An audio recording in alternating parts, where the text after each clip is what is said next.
Hello everyone, my name is Shivanshu Gupta and in a C++ lecture series, today we are going to discuss addition of two number program in C++.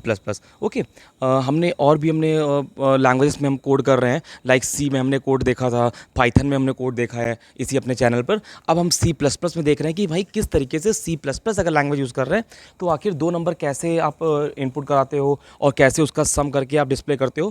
Because we already know कि programme में तीन चीज़ें होती हैं हमारी। Programme में कुछ input दिया जाता है, कुछ लॉजिक लगता है और फिर कुछ आउटपुट मिलता है। ओके, प्रोग्राम का मतलब ये क्या कि पर्टिकुलर टास्क को कंप्लीट करना है, उसके लिए कुछ सेट ऑफ इंस्ट्रक्शंस को लिखना होता है, वही हमारा प्रोग्राम है। ओके, अब ये कुछ इनपुट जो आप देते हो तो ये इनपुट कैसे दोगे, लॉजिक जो होता है वो कैसे लगाया जाएगा और जो आउटपुट आएगा वो किस फंक्शन से कैसे डिस्प्ले होगा, इसी के लिए आपको बस सिंटेक्स आपको अलग अलग लैंग्वेज में अलग अलग तरीके होते हैं देखना होता है। जैसे मान लीजिए आपको कहना है okay thank you so much, तो अब थैंक यू अगर आपको कहना है तो मान लीजिए आप हिंदी में कहते हो धन्यवाद, ओके, इंग्लिश में कहते हो थैंक यू, और अगर अब मैं जर्मन की बात करूँ तो उसमें कहते हैं डांके। ओके, DANKE, डांके, डांके मीन्स थैंक यू, धन्यवाद। ओके, तो इस तरीके से अलग अलग लैंग्वेज में अलग अलग तरीके से कहा जा रहा है। तो वैसे ही ये प्रोग्रामिंग लैंग्वेज है कि वहाँ पर सी में आपने प्रिंट फंक्शन यूज़ किया, आपने C++ में सी आउट फंक्शन यूज़ किया, जावा में आपने system dot out dot println use किया और पाइथन में आप क्या यूज़ करोगे, पाइथन में आप प्रिंट फंक्शन यूज़ करोगे। अच्छा, मैं यहाँ पर ये सारी लैंग्वेज को क्यों लेके चल रहा हूँ, बिकॉज मेरा मोटिव ही यही है क्या कि अगर कोई स्टूडेंट मेरे चैनल पे आता है और वो लैंग्वेज को देखता है तो मेरा मोटिव ही है कि मैं आपको हर एक लैंग्वेज के बारे में अपडेट कर पाऊँ, हर लैंग्वेज के बारे में ले चलूँ। क्योंकि आपके बोर्ड में भले ही कोई भी लैंग्वेज हो, आपकी यूनिवर्सिटी में, आपके BCA में, बीटेक में, किसी में भी कोई भी लैंग्वेज हो, लेकिन अगर आप कंप्यूटर साइंस के स्टूडेंट हो तो this is very very important कि आपको पता होना चाहिए कि अगर ये कोड इस लैंग्वेज में ऐसे बना है तो ये दूसरी लैंग्वेज में कैसे इंप्लीमेंटेड होगा। क्योंकि अगर आप एक लैंग्वेज पे आप कमांड कर रहे हो तो आपको, क्योंकि भाई जितने भी हमारे आसपास एप्लीकेशंस हैं, why we are studying language, सबसे पहला क्वेश्चन ये है लैंग्वेज हम इसीलिए तो पढ़ रहे हैं कि जिसमें कि जो हमारे आसपास हम जो हार्डवेयर्स यूज़ कर रहे हैं, जो एप्लीकेशंस यूज़ कर रहे हैं, उनकी वर्किंग, उनकी मैथोलॉजी को हम समझ पाएँ, कैसे वो काम कर रहे हैं, उनके बिहाइंड द लॉजिक क्या लगा हुआ है। अगर इसको आपको समझना है तो इसीलिए तो आप लैंग्वेज पढ़ते हो, कंप्यूटर साइंस का स्टडी कर रहे हो। और अगर ये आप स्टडी कर रहे हो तो आप इतने सारे एप्लीकेशन से घिरे हुए हो, इतनी सारी चीज़ों से, तो वो तो अलग अलग लैंग्वेज में बेस्ड हैं। तो इसका मतलब क्या हुआ, एक लैंग्वेज पढ़कर काम नहीं चलेगा ना। तो अगर आप स्ट्रेटजीज़ को समझना चाहते हो, जानना चाहते हो, तो आपको हर लैंग्वेज के बारे में बेसिक्स पता होना चाहिए कि किस लैंग्वेज का क्या इंपॉर्टेंस है, क्यों क्यों किस ये लैंग्वेज, कौन सी लैंग्वेज किस लिए आई, उसका क्या इंपॉर्टेंट रोल है। तो अभी मैं आगे अभी इसी लेक्चर सीरीज़ में एप्लीकेशंस ऑफ लैंग्वेज भी डालूंगा, ठीक है, जिससे आपको क्लियर हो जाएगा कि कौन सी लैंग्वेज का क्या मोटिव है और किस रीज़न से वो लैंग्वेज है। जैसे मैंने कहा कि सबसे स्टार्टिंग में सी लैंग्वेज है, मान लीजिए 1970 में हमारी है, तो क्या था स्टार्टिंग में हाई लेवल लैंग्वेज में कंप्यूटर जब था हमारा, तो पहले हमारी नॉर्मल हमारी लैंग्वेज यूज़ होती थी, सेकंड जनरेशन लैंग्वेज यूज़ होती थी असेंबली लैंग्वेज। उसमें क्या था, इंस्ट्रक्शन के फॉर्म में कोड होता था। फिर हमने कहा थर्ड जनरेशन में हाई लेवल लैंग्वेज को डेवलप किया, तो हमारी ए लैंग्वेज आई, बी लैंग्वेज आई, बी लैंग्वेज में हमने यूनिक्स लिख दिया। लेकिन उसमें फिर टफ पड़ा तो सी लैंग्वेज में हमने लिखा Unix operating system, sorry B language में लिखा था, उसके बाद फिर हमने उसको रीराइट किया सी लैंग्वेज में। ओके, तो फिर हमने क्या किया, सी लैंग्वेज में विंडोज़ को भी इन्वेंट किया। बट दिक्कत क्या आ रही थी कि जब हमें कोड की रीयूजेबिलिटी चाहिए थी तो वहाँ पर सी लैंग्वेज हमारी वर्क नहीं कर पाई थी, क्योंकि वो प्रोसीजर ओरिएंटेड थी। उसमें किसी टास्क को पूरा करने के लिए प्रोसीजर लिखना पड़ेगा अलग अलग। ओके, तो कुछ नया, कुछ कोड को रीयूज़ करना है, इनहेरिट करना है, तो हमने क्या किया, हमने C++ को इन्वर्ट किया। C++ मतलब जिसमें सी में कुछ इंक्रीमेंट हो जाए, तो C++ लैंग्वेज आ गई। C++ लैंग्वेज क्या करती है, कोड को इंक्रीमेंट फॉर्म में, मतलब उसमें ऑब्जेक्ट ओरिएंटेड का फीचर ऐड हो जाता है जो कोड को रीयूज़ कर सकता है। ओके, वो रीयूजेबिलिटी जो है वो इनहेरिटेंस से मिलती है, जिसको हम आगे देखेंगे। अभी हम C++ का बेसिक प्रोग्राम कर रहे हैं, तो किस तरीके से दो नंबर्स को ऐड करने का प्रोग्राम देखना है हमें, उसको हम देखते हैं। विदाउट वेस्टिंग टाइम हम लोग तुरंत आते हैं अपने कोड पर। क्या करना होगा, हमें पता है अगर हम किसी भी कोड को रन कराना चाहते हैं किसी भी लैंग्वेज के, तो सबसे पहले हमें एक एप्लीकेशन चाहिए, एक सॉफ्टवेयर चाहिए, जिसको IDLE बोलते हैं, जिसको मैं ऑलरेडी बता चुका हूँ। IDLE का full form integrated development learning environment, मतलब ये वो सॉफ्टवेयर है जिसके अंदर हम किसी कोड को टाइप कर सकते हैं, मतलब एडिटर होगा उसके अंदर, उसमें हम उसको कंपाइल कर सकते हैं, मतलब एरर चेक कर सकते हैं।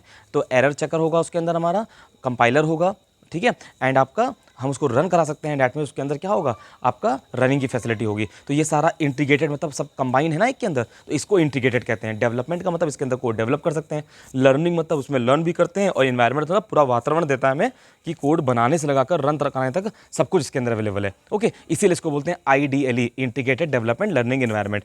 ये हर एक प्रोग्रामिंग लैंग्वेज के लिए आपको चाहिए होता है।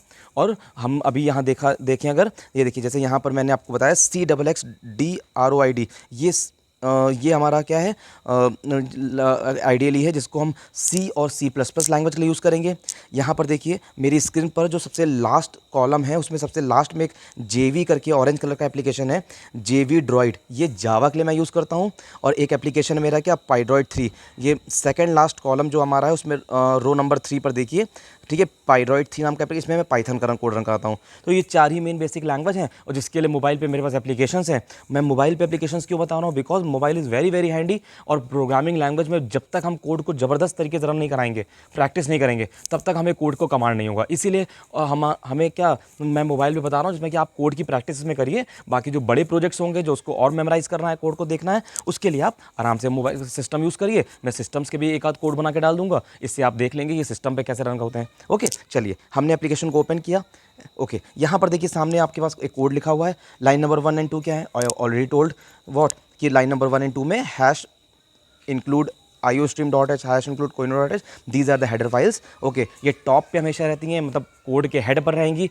ये क्यों लगाते हैं, क्योंकि हम कोड के अंदर बहुत सारे ऐसे फंक्शन यूज़ करते हैं जो कि हमें यूज़ करने, लाइक कुछ इनपुट कराना है, कुछ डिस्प्ले करना है। लाइक यहाँ सी आउट यूज़ कर रहे हैं, तो सी आउट का मतलब क्या है, कंप्यूटर नहीं पता, क्योंकि जैसे यहाँ पर आपने a बराबर 2 लिखा, उसके आगे देखिए आपने INT लिखा, मतलब कि a बराबर 2 जो है इंटीजर टाइप का वैल्यू है।